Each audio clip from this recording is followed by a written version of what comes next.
Drugs. My job for the next 5 to 7 minutes is to talk to you about an epidemic. It's a global epidemic which I am talking about. It's a fatty liver disease. And I think fatty liver disease के बारे में बहुत सारे myth हैं. We have myths thinking that it is nothing big. Everybody has it, so there is nothing to worry. At the other end of the myth is कि ये बहुत बड़ी कोई चीज़ हो गई है. Actual fact somewhere बीच में है और मैं ये next 5 से 7 मिनट में आपके साथ शेयर करना चाहता हूँ. So as Dr. Uday Ghoshal said, liver disease के कई कारण हैं, लेकिन common causes are alcohol. He talked about in alcohol in extreme form or in binge form. Viral hepatitis, particularly hepatitis C से fatty liver हो सकता है. Drugs के बारे में डॉक्टर उदय घोषाल ने बताया. मैं केवल एक चीज़ बोलूँगा, एलोपैथिक मेडिसिन से भी होता है और आयुर्वेदिक मेडिसिन से भी होता है. एलोपैथिक मेडिसिन में स्टेरॉइड्स हैं, टीबी के मेडिसिन हैं और ब्लड प्रेशर के मेडिसिन हैं, और होम्योपैथिक या आयुर्वेदिक मेडिसिन से, पर्टिकुलर आयुर्वेदिक मेडिसिन से आज हमारा सुबह में डिस्कशन हुआ था. हल्दी, जिसको हम बहुत एक सेफ बोलते हैं, हल्दी से सब लगता है काफ़ी कुछ ठीक हो जाएगा. डॉक्टर फोंटाना ने भी बताया द टर्मरिक से he had cases when turmeric toxicity cause liver damage. And हमने बेंगलोर से हमारे एक डॉक्टर आए थे, उन्होंने भी ये बताया कि टर्मरिक या हल्दी से भी एक्सेस किसी भी चीज़ की अच्छी नहीं होती है. तो हल्दी भी यदि बहुत ज़्यादा ली जाए तो उससे भी हो सकता है. गिलॉय, हमने कोविड के समय बहुत गिलॉय लिया है, काढ़ा पीते थे हम 1 बार 2 बार 4 बार. Believe me when I am saying that we have lost lot of patients because of giloy induced liver disease. Ashwagandha, ashwagandha का नाम आप लोगों ने सुना होगा. It is suppose to be a magic medicine, but again we were told today that ashwagandha से भी liver की डिजीज हो सकती है.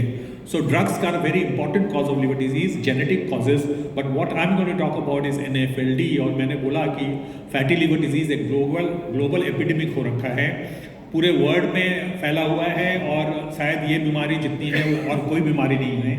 यदि हम देखें अमेरिका में 25 से 37% ऑफ द पॉपुलेशन, और इंडिया में भी करीब 35% of the population.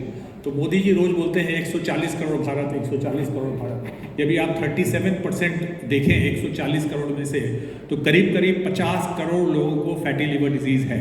50 crore Indians को फैटी लिवर डिजीज़ है, और ये एक एपिडेमिक है जो हमें समझना पड़ेगा ना. ये एक ऑल इंडिया इंस्टीट्यूट से स्टडी हुई थी. मैंने कुछ पॉइंट्स हाईलाइट किया है कि इंडिया में प्रेवलेंस देखा गया था स्टडी में 38.6%, माने 3 में से 1 आदमी को फैटी लिवर डिजीज़ है, और जिसको हाई रिस्क है उनको 52%, समटाइम्स 60% को फैटी लिवर डिजीज़ होती है. और सबसे बुरी बात है कि बच्चों में, in children also, particularly in the obese children, it can be 63%. That means 2 out of 3 children have fatty liver disease. Now किसको ज़्यादा होती है? And we just heard metabolic syndrome. Metabolic syndrome का मतलब होता है एक कॉम्बिनेशन है एलिवेटेड ट्राइग्लिसराइड. ट्राइग्लिसराइड आप सुना होगा, लिपिड प्रोफाइल में हम करते हैं. Reduced HDL, HDL is the good cholesterol. तो यदि लेस हो, ब्लड प्रेशर हाई हो, शुगर जिसको है या शुगर की मेडिसिन जिसको चल रही है, और डॉक्टर उदय ने बताया अबाउट बीएमआई और उन्हें फॉर्मूला बताया. लेकिन इंडिया के लिए यदि आपकी कमर का डायमीटर 90 सेंटीमीटर से ज़्यादा है मेल में और 80 सेंटीमीटर से ज़्यादा है फीमेल में, तो आपको ओबीज बोला जा सकता है, क्या ओवरवेट बोला जा सकता है. तो इसमें से 3 यदि 5 में से हैं, तो इसका मतलब आपको मेटाबॉलिक सिंड्रोम है. और मेटाबॉलिक सिंड्रोम जिसको है उसकी 60% चांस है कि उसको फैटी लिवर होगा. 60%, it's not a joke, 60%. Now fatty liver disease का एक स्पेक्ट्रम है. हेल्दी लिवर, जिसको 5% से ज़्यादा फैट है उसको हम फैटी लिवर बोलते हैं. उसके बाद उसमें इन्फ्लेमेशन होता है, उसको हम नैश बोलते हैं या स्टीएटोहेपेटाइटिस बोलते हैं. और उसके बाद होता है लिवर सिरोसिस, और लिवर सिरोसिस एक प्री कैंसरस कंडीशन है, उससे कैंसर हो सकता है. तो यहाँ तक तो रिवर्सिबल है, मतलब स्टीएटोहेपेटाइटिस तक तो यदि आप केयर करें अपना, मैं जो बताऊँगा आगे, तो उससे रिवर्स हो सकता है. लेकिन एक बार सिरोसिस हो जाए तो आप कुछ भी कर लें, chances of reversal is reduced if not prevented. Now ये एक साइलेंट किलर है. NAFLD या फैटी लिवर या जो भी टर्म आप यूज़ करें, मोस्टली सिम्टोमेटिक नहीं होता है. मोस्टली आपको पता भी नहीं लगेगा कि आपको फैटी लिवर डिजीज़ है. और मोस्टली ये पेशेंट्स होते हैं जो एक अल्ट्रासाउंड करवाते हैं या लिवर फंक्शन टेस्ट करवाते हैं. একটা আল্ট্রাসাউন্ড করলে কিংবা লিভার ফাংশন টেস্ট করলে বোঝা যায়, একটা ডাউট পাওয়া যেতে পারে যে ফ্যাটি লিভার ডিজিজ আছে. কিন্তু সিমটম যদি হয়, it can be very mild symptoms like fatigability, anorexia माने एपेटाइट कम हो गया, वीकनेस या वेट लॉस. सो ये एक अर्ली सिम्टम्स हो सकते हैं और लेट स्टेज में यदि आप इसका ट्रीटमेंट नहीं करें और सिरोसिस डेवलप कर जाए तो जॉन्डिस, पेट में पानी होना या पैरों में पानी जमा होना और कॉम्प्लिकेटेड केस में ब्लीडिंग होना या कोमा में चले जाना, these are the advanced features of fatty liver disease. So diagnosis कैसा किया जाए? जैसा कि मैंने बोला है कि ज़्यादा टाइम आपको इन्वेस्टिगेशन, ये हेल्थ चेकअप्स होते हैं, ये करवाने चाहिए। हेल्थ चेकअप में पकड़ में आ सकता है, एक अल्ट्रासाउंड में एक डायग्नोसिस हो सकती है, या फिर ब्लड टेस्ट में SGOT, SGPT या ALT, AST जिसको बोलते हैं, वो यदि हाई है तो उससे भी समझ में आ सकता है कि हमको एक लिवर डिजीज़ है।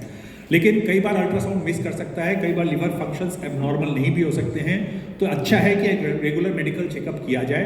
पर्टिकुलरली जिनको मेटाबॉलिक सिंड्रोम है, जो मोटे हैं, जिनको ब्लड प्रेशर है, जिनको कोलेस्ट्रॉल की प्रॉब्लम है, ट्राइग्लिसराइड है, जिनको ये दवाई मिल रही है, उनको रेगुलर चेकअप होना चाहिए, क्योंकि एक डिजीज़ है जिसको यदि अर्ली स्टेज में डायग्नोसिस कर लिया जाए तो इट इज़ टोटली प्रिवेंटेबल। तो यदि फैट देखना है तो ultrasound is one method, but अब फाइब्रोस्कैन पे कैप बोल का एक स्कोर होता है, जो यदि 250-260 से ज़्यादा है तो फैटी लिवर डिजीज इंडिकेट करता है। और सबसे अच्छा होता है MRI PDFF, मैं इसके बारे में बोलूँगा। लेकिन फैट उतना घातक नहीं है, जब वो फाइब्रोसिस हो जाता है या स्कारिंग हो जाती है तब वो सिरोसिस की तरफ जाता है। उसके लिए हम इलास्टोग्राफी कई तरह की होती है, वो कर सकते हैं। तो ये होता है जिसको हम फाइब्रोस्कैन बोलते हैं, बड़ा इजी है करना, 5 मिनट का टेस्ट है, जिससे पता लग जाएगा कि फैट है, फाइब्रोसिस है कि नहीं। और जो हमारे पास अपोलो में हम रेगुलर यूज़ करते हैं और जो बहुत सेंसिटिव मेथड है जिसको हम MRI PDFF कहते हैं, ये देखिए जब हम MRI कर रहे हैं तो ये नॉर्मल कलर ब्लू होता है, जैसे जैसे ये फैट जमा होता जाता है वैसे वैसे इसका कलर ग्रीन की तरफ होता जाता है, और इसके स्टेज से हम बता सकते हैं कि कितना फैटी लिवर है। ये मोस्ट एक्यूरेट वे विदाउट बायोप्सी होता है, जिससे कि हमें फैटी लिवर डिजीज का पता लगता है। करीब 3 से 4 हज़ार रुपये का खर्चा होता है, इससे हमें एग्जैक्ट परसेंटेज ऑफ फैट पता लग सकता है। ना मैं 2 या 3 मिनट और लूँगा कि हम ट्रीटमेंट क्या है, तो मेनली है एक्सेस वेट कम किया जाए। जो भी एक्सेस वेट है उसको कम कीजिए, वेरी इंपॉर्टेंट। और इसके लिए एक्सरसाइज इंपॉर्टेंट होती है, एरोबिक एक्सरसाइज होती है, एनारोबिक एक्सरसाइज होती है, योगा से भी फायदा हो सकता है, बट मोस्ट इंपॉर्टेंट है डाइट करना। वेट लॉस, यदि आप 3% भी वेट लॉस कर लें, आपका यदि वेट 80 किलो है उसमें से 3% भी कम कर लें तो फैट कम हो जाएगा, स्टेटोसिस कम हो जाएगा। यदि 5% कर लें तो इन्फ्लेमेशन कम हो जाएगा, और 10% कर लें तो फाइब्रोसिस कम होने के भी चांसेस हैं। तो it is just a matter of your 80 kg of weight, you reduce it by 8 kg and there is a very good chance that your fibrosis will come down, and I think this is the best method of reducing the fat. Diet क्या लिया जाए? I think this is an healthy diet. इसको हम कई बार Mediterranean diet बोलते हैं।